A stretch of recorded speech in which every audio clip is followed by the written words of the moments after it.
About a minute late. I know we've still got some who are arriving, but we're glad that you're here. Good to have some back who've been traveling. Glad to have a couple of visitors with us this morning. We are continuing our study of the Old Testament miracles. And again, now that we're starting our summer series where on Tuesday nights we're looking at the miracles of Jesus, we've shifted this class. It will only be on Sundays looking at these Old Testament miracles. I'm going to try my best to just encapsulate one each time, because waiting a whole week and leaving off with part of one and starting part of another one gets to be a little bit difficult to remember those things, and with so many traveling in and out, those kinds of things. I want to try to design it where the Sundays that you're here, you can jump into those studies. The Sundays where you're not, you don't miss that much, or at least you're able to just pick up where we left off. So today we are going to be spending some time talking about the quail in the wilderness. Exodus 16 and Numbers chapter 11 will be the two places that we'll be looking at. And although it does stand alone, there is very much a close connection between this miracle and the miracle that we were discussing last week when we talked about the manna in the wilderness, also from Exodus chapter 16. Because in Exodus 16, they're just both kind of mentioned together without a lot of other kind of narrative behind it or background to it. There are a couple things that tie them together pretty strongly, and we'll look at that some today as well. That complaint that comes at the beginning of Exodus 16, when they grumbled against Moses and Aaron in the wilderness and said, "Would that we had died by the Lord's hand in the land of Egypt, where we sat by the pots of meat when we ate bread to the full." And they mention the meat and the bread, and then when you go on in Exodus 16, it focuses more on the manna than it does on the quail, but the quail will be mentioned. Numbers 11 goes into a little bit more detail on that part of the miracle and explains a little bit more what was taking place there. So we'll look at that. It is connected to the manna and some similarities there. There's also a contrast there, and I think there's meant to be a comparison and a contrast, and we'll get into that a little bit more when we talk about the meaning of these miracles as well. Some of the symbolism that's there. I think the manna and the quail are put together, again, more probably as a contrast than they are as a comparison when we look at those two. But before we get into that text, let's go ahead and start with a word of prayer. If you would please bow with me, we'll begin with the prayer. Our Father in heaven, we thank you so much for the blessings that you do provide for us. We thank you for the daily blessings that we have, the physical blessings that we have. We thank you even more so for the spiritual blessings that we have, the salvation we have in Jesus, and every spiritual blessing in the heavenly places that you have given to us in him. We thank you, Father, for this time that we can come together this morning and we can spend time looking at your word. And we ask you to be with us as we examine these things. Help us to see what you want us to learn from these different miracles in the Old Testament, some of which are foreshadowing things in the New Testament, and all of which are teaching us something about you and something about ourselves and how you want us to be. Please help us to make those connections and to see those things, and help us to strive to glorify you in all that we do. We ask you to be with those who are still traveling here this morning, and please also watch over those who can't be with us. Bless them and help them to be with us again as soon as possible. We ask you please forgive us our sins. In Jesus' name we pray. Amen. All right, so as I mentioned, we left off in Exodus 16 and talking about the manna. And when we talk about the quail, again, there are these two passages, although we don't get to the mention of the quail in Exodus 16 until verse 20, let's see, where was that first mention? Verse 12. And so it's really Exodus 16, verse 12 and 13, and then Numbers 11, 18 through 24, and 31 through 34 that we'll be examining that give the specific miracle. I do want to back up again and mention this complaint that was there, the grumbling in Exodus 16. In verse 3, the sons of Israel said to them, "Would that we had died by the Lord's hand in the land of Egypt, when we sat by the pots of meat, when we ate bread to the full. You have brought us out into this wilderness to kill this whole assembly with hunger." That was the kind of the beginning, setting the stage for this, that they're grumbling, they're murmuring, they're complaining, and we'll talk more about that today. We talked last week about their memory of this. I think they have a false memory when it comes to what it was like to be in Egypt, that these slaves think they're just sitting around pots of meat all day and eating bread to its full. And that's possible, I guess, but it doesn't seem very likely for slaves. I think we have a tendency to look sometimes on the past as being better than it was, or looking on the present as being worse than it was. We were better off as slaves back in Egypt. You know, that kind of talk when they were in Egypt, they were crying out to the Lord constantly, asking God to deliver them. So I think that's unrealistic. But God gave them the manna, and we spent some time last week talking about the manna. And then in verse 12, of Exodus chapter 16, we read, I've heard the grumblings of the sons of Israel. Speak to them, saying, at twilight you shall eat meat, and in the morning you shall be filled with bread, and you shall know that I am the Lord your God. So it came about at evening that the quails came up and covered the camp, and in the morning there was a layer of dew around the camp. Now in Exodus 16, that's really all that we get. It mentions the meat. It mentions that the quails will come in. It's connected to their grumbling, their murmuring. It's connected to the idea that you will know that I am the Lord your God. I'm going to provide for you. But you'll have these quails in the evening. You'll have this bread in the morning. And that's really all that we're given. But in Numbers chapter 11, we have more. And that's where I think we would draw our attention to a little bit more. Numbers chapter 11, we're not going to get to the miracle again until we come down around verse 18.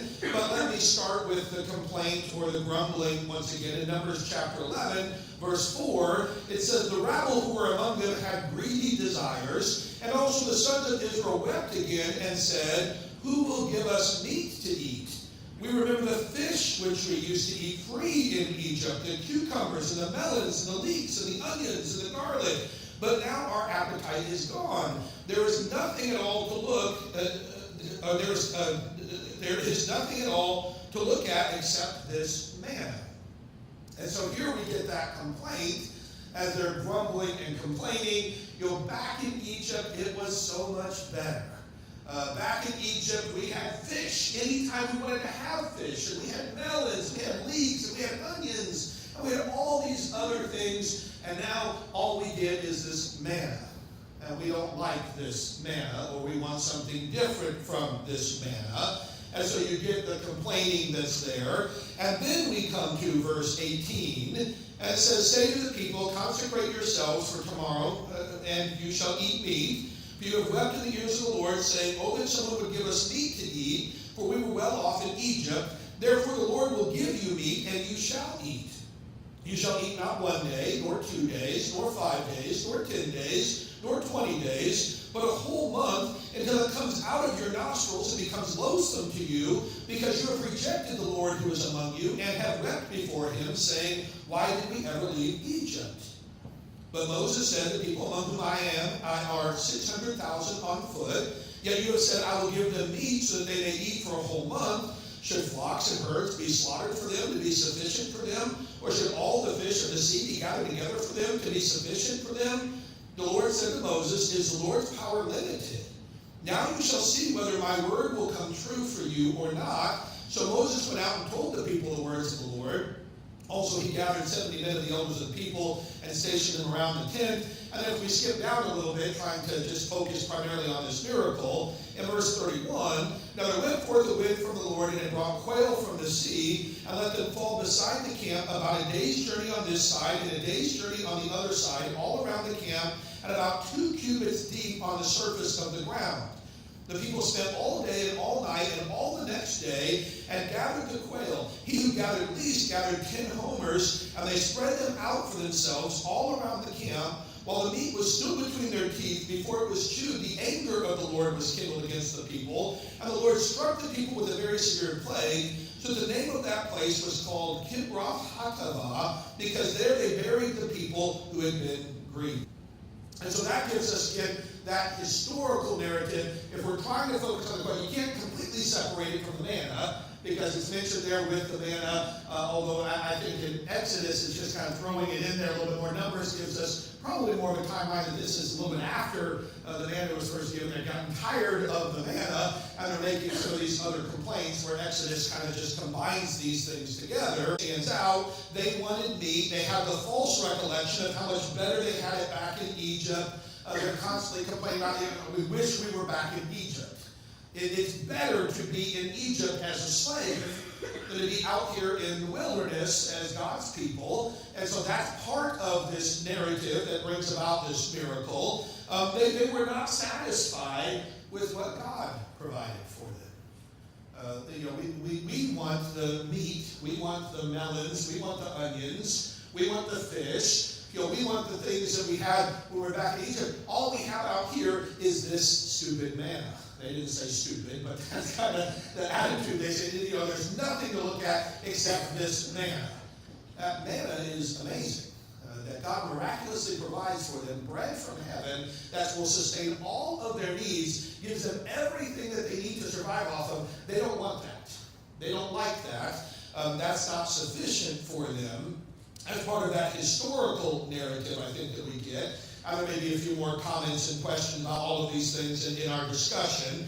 The idea that only God could do this. Now, back in Exodus 16, I know it's combined with the manna at that point when God says, so that you will know that I am the Lord. But even over here in Numbers, there's this ongoing, there's kind of a back and forth with Moses and God. How am I going to give them enough meat? There's 600,000 men. You know, I can't slaughter enough flocks and herds to provide for them to eat meat for a month. And, you know, we could gather all the fish out of all the seas. Is that going to be enough for this many people to eat this much food for a month? And God makes the point, is there anything that I can't do? Is there anything that my power can't overcome? You'll see. I'm going to provide this for them. And he causes the wind to come from the east, and he causes all of these quail, which again is an amazing number when we talk about what's being produced there. It says the least of them gathered 10 homers of quail each. And of course, you know, I don't know the last time you went out and bought a homer of something. That's about 60 bushels. I don't know the last time you bought a bushel of something. But this is a huge amount. It says for about a day's journey in every direction, 2 cubits high. Now, we don't usually measure in cubits either. A cubit's about 1.5 feet. So about 3 feet. Yeah, the cubit was this distance. A little bit different from person to person. But, you know, 2 of those high. If the text is, it seems to be implying, I mean, these come in so for a day's walk in every direction, you've got about 3 feet high of quail laying out there. That can't happen naturally. This is a miracle in every sense, so you will know that I did it. You know, you didn't get this meat on your own. You're not good hunters. You're not good fishers. You're not good. This is God providing, like he provided the manna. Now, he does this in a different way, and he's providing them something that they're more familiar with. Quail actually exists, and just out in nature. Manna didn't until God sent it. Manna is a divine substance in and of itself, where the quail is not. But there's clearly this connection that God has done this. And again, we could talk a little bit more about the historical aspect of this. Then the Lord strikes them with a plague. While they're still, I mean, they start eating the meat. It says while it's still in their teeth. You know, they start to have now not a lot of details about that, except for when we have mention made of the place name with the plague. It apparently leads to a number of deaths that took place there among them. And I will mention the name of that place, Kibroth Hatava, literally is translated as something like graves of greediness or graves of craving. And because of their cravings and because of their greediness, a lot of them end up dying here. And so the place becomes named this, so that they'll remember what took place here. It's because of their greediness, it's because of their cravings that this takes place. Now, when we talk about this as a historical event, what do you want to add to that, or bring out, or ask questions about? What stands out to you in this historical narrative? Natalie. I think it's interesting that it's kind of broken up. There's Moses asking on behalf of people who have their complaints, and then him interacting with God, and then he brings 70 people, 70 men to go, and they start prophesying because they have a spirit on them. And then there are 2 men that remain in the camp, and the spirit is also on them. They're also prophesying. And then there's this interaction with Aaron, and then like it's interrupted. There's a lot going on here. Yeah. So I don't know if there's any why the story is told now. Is it just like a literal telling of the exact chronology of the events? But it does seem kind of interesting that it's not like God's son was going to happen and then it happened. There's like another event right in the middle. And I assume it's connected to something somehow. Yeah, I mean, I think it is. You know, the appointing of the 70 elders to assist him. If we were studying through Numbers, and it is significant, I think, when we're looking at these miracles, I don't think that's just chronological. I mean, I think there is a theme here. I think there is some difficulties. I think this is showing again God's presence among them, God's power among them. This isn't even Moses doing this. This is God doing this, and the assistance of the elders, the Holy Spirit coming upon them. Yeah, there's a lot of other things going on in there. And I think it'd be a good question to try to examine that a little bit more and see, well, okay, does that connect more into the meaning and symbolism of this particular miracle or not?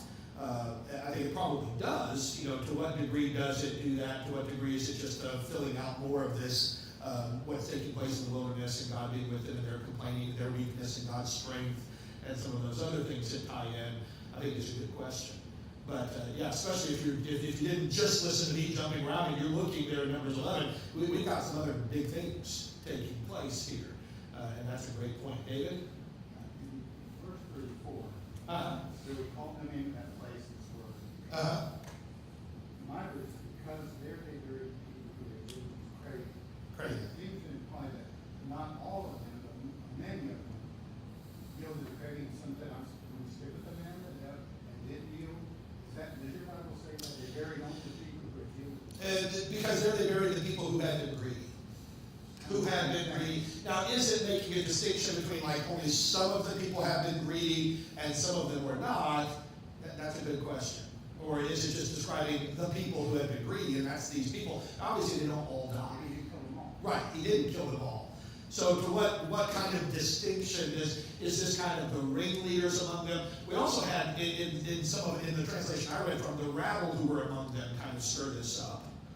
So there does seem to be a portion of the people who are more the instigators of this kind of thing. Now they all gather meat. They all go out there, and there's enough for all of them. And they at the least of them gather, so many homers or bushels. So there is some impact on all of them. But I probably, if I had to pick, my easy answer is saying I don't know. But if I had to pick, it probably is some of these ringleaders or the rabble or the greediest among them, where some of them not greedy, well, they all went out and got meat, and did they all complain and say we're better off back in Egypt? Well, probably not. I mean, you've got 600,000, but enough of them that this is a significant portion of it. The people grumble, the people complain. It's probably not all of them. And they certainly don't all die there, but there are deaths there. That's where they're burying these because of their cravings or greediness. Depending on which translation you're looking at, trying to deal with that. There's some of their desires that they want to. It's a good point or good question. Al? Well, David actually took my first point, thanks. Yeah? But I was going to say, yeah, mine does say rabble. Yeah. But, so the second thing I was going to mention was that in the chapters before that, so chapter 1, the people became like those who complained of adversity. Yeah. In the ears of the Lord, and his anger, or the paraphrasing now, but his anger was kindled, and he brought fire to the outskirts and consumed, burning above them, and consumed some of the outskirts of the camp. And so this had just happened, and now all of a sudden we've got rabble starting up again. Yeah. Yes. And I think some of the intent of the telling of the account in Numbers is to show over and over again, they tested the Lord, they tested the Lord, they tested the Lord, they tested the Lord, they tested the Lord. There is a continuous rebelliousness towards God, which I think is meant to be picked up on there. That has a lot of implications for us. Even as we read in Corinthians about these things happening as an example for us. Let us not try the Lord, don't grumble against the Lord, nor do those things that they did when they fell in the wilderness. They didn't make it. There is a warning for us that we want to make it. We want to make it to the promised land. We don't want to fall short after we've begun this journey. They've already been delivered out of Egypt, but they complain before they can get to the promised land. They don't make it to the promised land because of their attitude, because of their grumbling, because of their murmuring.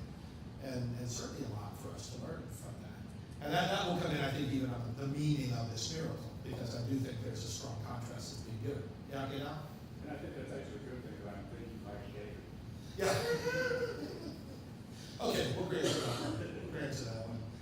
Other comments that relate to this historical narrative? Yeah. Is there any, so Exodus points out that there was this dew that was Mhm. And then I see numbers didn't get a little bit of that. But was that for almost like an insulation, for the birds or, different The things? dew? Yeah. The dew seems to become the manna, if I remember it correctly. Well, yeah, it says there was a thin layer of frost, or it's like frost in 13 and 14, but is that prior to before the quail came, or was that the manna?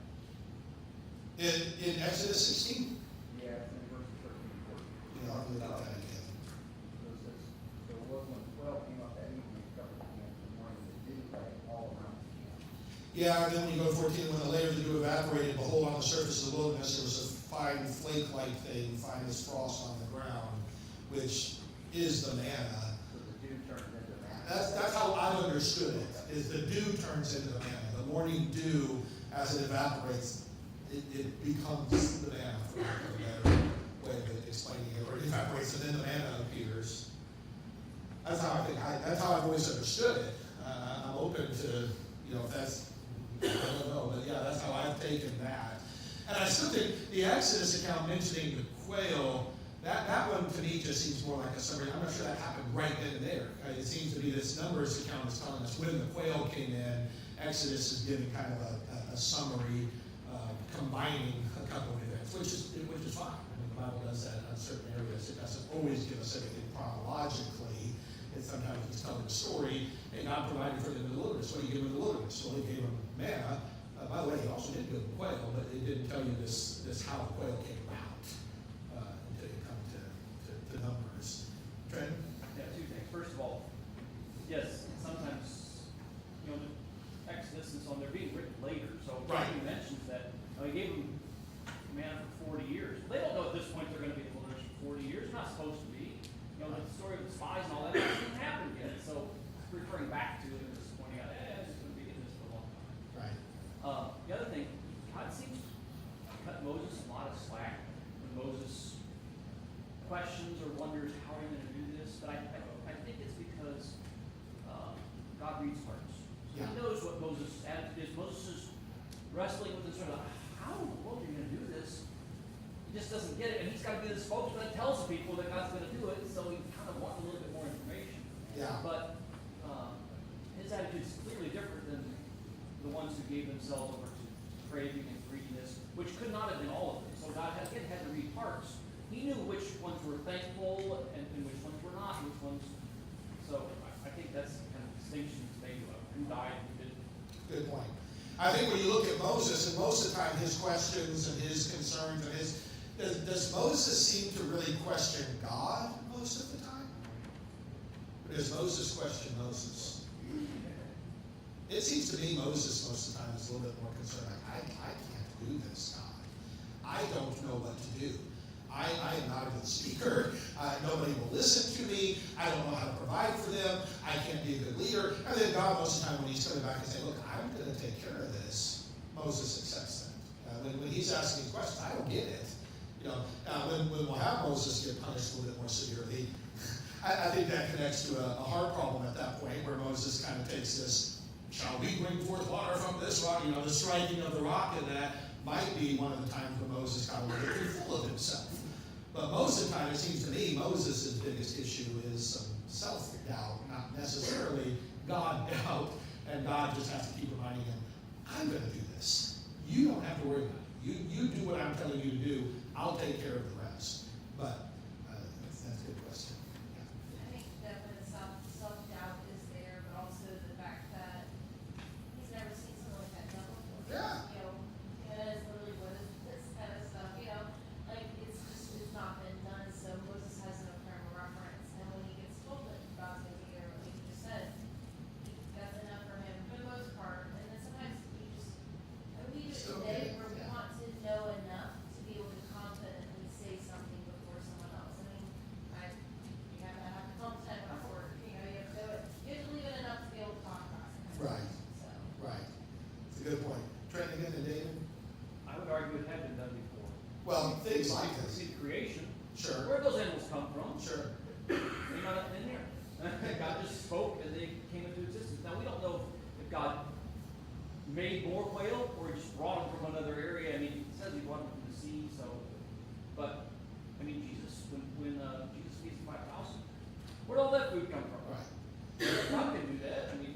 done something like that before, and he will again. Well, one of the things I think we see through the Exodus, I mean, the power of God has been displayed over and over again. And when they come to a new trial or a new, well, we're stuck now. You think, well, you don't think the guy who, caused the death of the firstborn, the guy who separated the Red Sea, the guy he can take care of some water for you? He can take care of some food for you. He can take, not the exact same thing. Not the exact same thing had been done, but the power of God being displayed enough. And I think there's a lesson for us, because we're even on the other side of the resurrection of Jesus Christ, and we get stuck. Boy, I owe $500 to pay my bills. There's no way that I'm ever going to be able to do this. Well, I think God can help in some of those cases too. If He can raise the dead and send 3 feet of quail, and can He can take care of some of these other problems. Thank you, David, and then Well, Kenny. maybe my thought, please, but when I'm looking at this, they're always looking for God to provide. Did any of these people know how to hunt and fish or anything? I mean, they came out, from slavery, so that all they know how to do is just I don't understand how it is that they're blaming God for things when they should be stepping up, Yeah. going hunting and going fishing and organizing and doing these things. Now, maybe I'm wrong in this question. I'm not trying to be judgmental, Yeah. but I just don't understand why they always blame God when they had bodies just like we do, and they were certainly. You talk about like Sure. David. I mean, didn't he go bear one time or something? Some other thing. Sure. I mean, so it's not like they weren't there. Right. Well, I think there are two things to remember there. One, God has provided for them with manna, but even if you go back before they were complaining about that, but God has led 600,000 of them out to the wilderness. They're in the Sinai Peninsula. It's like God leads 600,000 of them out to Arizona, and then they're like, okay, where are we going to get our food? And he has purposely put them in a place where there's no food. And He has purposely put them in a place where there's no water, but they should trust Him. So I think you make a valid point about, hey, take care of yourself. But I think part of the thing here, God has purposely brought them somewhere where they couldn't take care of themselves, but they're supposed to learn to rely on Him, not grumble about that. Yeah. That's why we call the children, I guess. The Right. children, it's just like our children. We have to raise them up, and God is putting them through all these things to prepare them for what He's wanting them to be, I guess. Right. Yeah, He is. Part of these lessons that we're seeing, so that you'll know that I can do it. Some of it is educational. Some of it is He's not trying to trip them up. He's not trying to trick them, but He is trying to teach them faith in some of these things. Kenny? Something just real quick, I got 2 things, but what David just said, something I've always, over the last several years anyway, what I think is like when you're reading the history of especially the children of Israel, it's not telling you about every single one of them. You know what I mean? Like Right. the majority of them have this kind of this attitude or the grumbling and complaining, because even in other parts where the main character or a prophet or whoever it is that we're trying to God's trying to teach us to, God ends up telling them, well, I didn't tell you about all these other people that I have when they feel like they're desperate or they're hopeless. Right. I got at least I try to have that attitude when I'm reading this. It's like it can't be all 600,000 of them are just like, oh God, why? There's got to, because it even talks about like Moses and Joshua, who's his savior. So obviously it's not everybody's time, but it's the majority of them. There's always a faithful remnant. Now, sometimes that remnant's pretty small. I try to keep that. I try to keep that in the back of my mind somewhere. Yeah. But with what Trenton and what everybody was talking about with Moses here, even God gives him some props here in Numbers after what we're reading here in 12, the dissension of Aaron and Miriam here in Numbers, and it talks about. And I know we didn't read this as a part of it, but God's talking about now the man Moses was very humble, more than all the men who were on the face of the earth. Yeah. And then when he's talking to Aaron and Miriam, he says, I speak with him face to face. He is faithful in all of my house. I try to keep in mind, I'm these guys, like I still question God. Now the end goal is what, because God criticizes him and it almost sounds like he kind of beats him up a little bit when he's like, has my arm been shortened? Like, how can I not prove this to you, all the things that I've done? And Christ does the same thing with his apostles and his disciples. I think obviously they know us and they get they still love us, and even with Moses' faults, he's still considered faithful in all of his house. But that is our end goal, is to be that faithful where we don't question anything. It's just like, no, we're good. We're good. And that's the struggle, at least for me, that's my struggle, is getting to the point where it's like, I don't feel that anxiety or that nervousness when things are coming. I'm like, we're good. And it feels good when I'm there, but it doesn't always happen. Great point. Great point. And I think you connected to the apostle. And there are times when God had to get on to Moses a little bit. But Moses being faithful, Moses is a faithful servant of God, faithful in his house. That's how he's remembered. That Hebrews picks up on that as well. I think it was Trenton recently who brought up Peter as another example of that type of behavior, where Peter sometimes had to be rebuked. He's called Satan, but he's a man who's acting on faith, and he's a man who's learning through this process, and that's part of what's going on there too. So that's a great point. David, your hand was up in just that. Well, just sort of quick, when I look at things about my mistake, I started looking at the situation in the world today. Yeah. You've got people who just don't, I don't care what you do for a business, not going to do. You have people who don't want to work, you got people who's trying to steal from people. You just got the whole thing. But if more people come to read the word of God and really looks at it and have with an open heart in its simplest form, don't complicate it, read what it says, that you'll convince yourself with it. If you should, if you really believe, you're not going to be like that. You're going to be someone who wants to do the right thing, help others. But the problem is, some of these people you're helping, but it's not up to be judging them on. Sure. It's up to them, whatever they do. It's like if you lend somebody money, don't talk to people about this person didn't pay you back. Don't lend it if you can't afford to lose it. If they pay you back, fine. If they don't, you need to forgive them. Period. So it's interesting looking at this play and thinking about the wilderness. This is almost the start of where you see all the negative naysayers, the people that just don't have the faith that God's trying to teach. Where he starts weeding them out.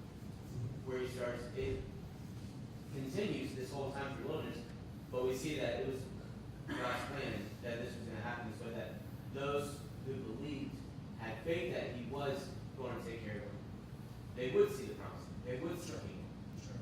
Those who did not, they were going to perish in the wilderness. Right. So God was holding to his word by saying, hey, here's what's going to happen. First point. Second point is this interesting when you look at the greediness. It's a attribute of selfishness. Think about me. Me. Think about what I need. They didn't need anything but to have faith in God, and he was going to take care of it. That's the note for us today, is that we can help ourselves, but ultimately, blessings from God are what provides us sustainability. Yeah. And that might even connect with the idea of contentment in there too. To learning to be content, which doesn't mean we don't work and we don't try to improve and we don't, but I'm content with what God has provided. Instead of that selfishness, instead of this desire constantly for something more. That's a great point. Let me transition that over to some of the reading, and we'll tie this in again. We can go back and you can bring up other items from the historical text. But I think some of the symbolism in here, I mentioned that I think the manna and the quail are combined in part because there's a connection. They are both provided by God. They're both food for them in the wilderness. But I think there's meant to be a big contrast between them wanting the meat, not the manna. God gives them this divine, miraculous, heavenly food that can provide everything that they could possibly ever need. It is something new that he grants to them, and so there's a sense in which you can connect it with their new life and their new food. They want the old. They want the pots of meat we had back in Egypt. They want the melons, the leeks, and the onions. They want the fish. I think this is once again an idea of them choosing the world over God. Here God's given us this new food that we can eat that's better want the other stuff. And so you very much get that kind of, I think, symbolism that's in there. The blessing coming from God, the punishment coming from God. We didn't really focus on it. I love that little dialogue where God says, you want meat, I'm going to give you meat. And I'm not giving you meat for a day or for 2 days or for 5 days, for 10 days. It's going to come out your nose. You're going to get so tired of this meat that the frustration, I think, you hear in God's voice. And by the way, the nose is kind of weird. In the Middle East, ancient Near Eastern world, the nose was oftentimes connected to anger, frustration, getting in someone's, we might say getting on somebody's nerves. They would say something like getting in somebody's nose. I mean, and it might be related to, when you really get angry, you really get frustrated, you're breathing heavy and it gets in there, and they're going to have meat coming out their nose. And I don't know if he's speaking literally that they're regurgitating meat out their nose, but you do get some of that connection, David. Real quick, when I was young, I had well before, and it's very good. Mm-hmm. And so if you're eating so much, you get tired of that. That's a pretty strong statement. It's really good. Yeah, it's really good. But, could you eat, how many bushels of it would you eat over day after day after day after day after day? So much of that. You gave some kind of meat, it's like a little tough and hard. And you gave it some tender meat, and it really has a good taste to it. Yeah. So it really good lesson. Yeah. And by the way, I got some of these maybe in a different order than what I would put in. And several of these are related. Be careful what you ask for. Do we want pots of meat or pots of manna? And which one are we desiring? But I think there is a lesson in here. So does God sometimes give us what we want, even if it's not what's best for us? Well, on one level, no. On the other, it depends on our heart. It depends. I think there are passages in the Bible where because people don't love the truth, God sends a deluding influence and lets them believe a lie. We've talked before about eternal punishment. Who's going to be with God? The people who want to be with God. Who's not going to be with God? The people who don't want to be with God. I mean, some of the promises of God, if you seek me, you'll find me. If you really set your heart's desire to me, if I become most important to you, and I think that's connected, of course, if he's most important, we start that implies obedience. That implies, repentance. That implies that we're going to do everything that we can do to try to serve him. And in those cases, there's basically a guarantee from God that if you're serving me with all your heart, if you're keeping my commandments with all your mind and all your strength, then yes, you're going to be with me. Who's not going to be with me? The people who hate God. I read another a social media post. I get in trouble every time I go on social media. Somebody who was a former member of the church, who has left the Lord, who has changed their orientation, who, and they put one of the most hateful posts I've ever seen out there. They use the F word with God's name. And, any of you people who think you're trying to learn love from this Yahweh character who just kills people who annoy him, you don't know what true love is. I mean, they hate God. They have turned hateful towards God. Are they going to be in the presence of God for eternity? Well, they don't want to be in the presence of God. They won't be. I don't think they understand what they're asking for. Be careful what you ask for. They don't want to have anything to do with God. They won't. Now that's going to be horrific to spend eternity not with God. But that's what they want. They don't want to be told what to do. They don't want to obey him. They don't want to love him. They don't want to honor him. Okay. God does sometimes, I think, right? I think we need to be careful. And we're praying for his will, not my will. Because there may be times when I want something and I want it so bad and I keep asking God and I keep asking God and I don't realize how bad that would be for me. How much damage that would do. And I don't want to keep asking for that. And have God say, okay, you want it, here you go. Now live with the consequences of this. Because I think there is some of that embedded in the morals, at least, the meanings of this. I've got the Garden of Eden in there. I think there's a similarity there. Eating the forbidden fruit. I mean, God gave them everything they needed in the garden except for this. Just don't eat this. And that's what they want. And they die as a result of it. And here we have these evil desires, these cravings, this greediness. And God's given them what they need, but they don't want that. They want these other things. And they die as a result of it. So some of the symbolism there. Other comments, other connections, symbolism that's there. Okay, or no, Josiah? So, when we look at asking stuff from God, for me personally, there's been times I've asked for something specific, and He's granted it, Yeah. but it comes with either a reminder or a lesson. And so regardless of what we ask for, we always have to remember, number one, where it comes from. But also, if it's a negative, that lesson that we've learned, how do we not have that happen again? And that's with Israel in the wondering, they never learned that lesson. They always kept going back to complaints. They never said, hey, you know what? Maybe I should try to have faith for a minute. Let me see what happens. They never did that.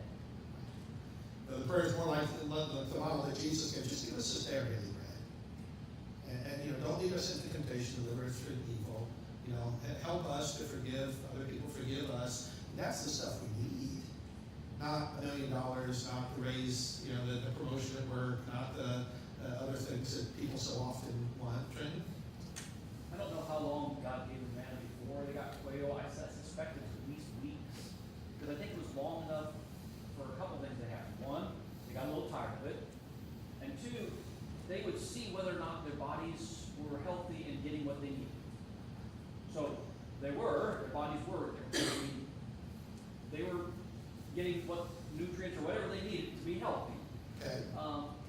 And so really it just came out of a question of appetite and taste and not really being thankful that God was providing what they need, even though maybe it wasn't. I think probably for some of them, the taste was fine. They just accepted it. This is what we're going to eat for a while. That's fine. At least I don't have to go out and gather. All I got to do is pick it up right here on the ground. It's ready. So with an attitude of thankfulness, everything tastes better. And if you're not thankful, it's not going to taste good. Good point. Jan? So I always thought is that after they got the quail, they had the manna in the morning and the quail at night. Is that not right? That's how Exodus presents it.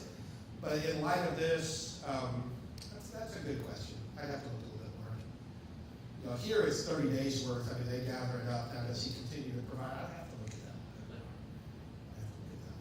It's been a while since Yeah. Other comment applications, or because I do think there's some of those really good lessons that kind of are embedded in this account. Okay.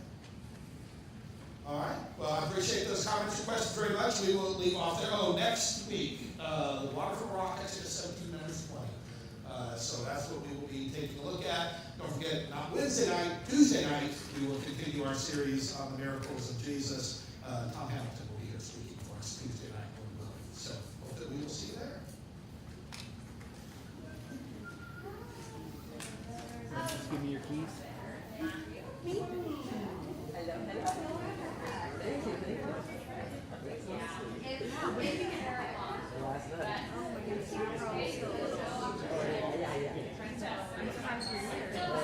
I asked you.